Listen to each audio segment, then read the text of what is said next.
Hello guys, কেমন আছো তোমরা সবাই? আশা করি তোমরা ভালো আছো।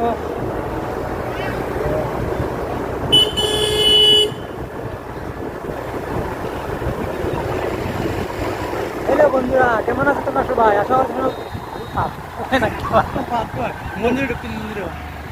ওই দেখো অন্য মন্দির, অনুকূল মন্দির, উদারবনের অনুকূল মন্দির। একটু যাইস না, দেখবি ওই দেখ ওটাই দিবে অনুকূল মন্দির, দেখছো নি?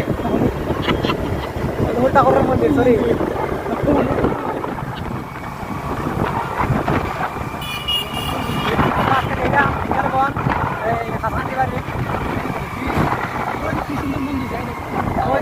সুন্দর মন্দির দেখো, গীতা মন্দির, এটা মনে হয় রাধারমন মন্দির মনে হয় না, রামকৃষ্ণ মন্দির। ওই দেখো পেট্রোল পাম্প, যাদের পেট্রোল লাগে তখন থেকে বড়িও আটন্দর গড়িও না, বুঝছো নি? আটন্দর পেট্রোল তো বালা নাই। ও সরি, আটন্দর পেট্রোল পাম্পই নাই। অমৃকাপুরটি আছে, অমৃকাপুরটি।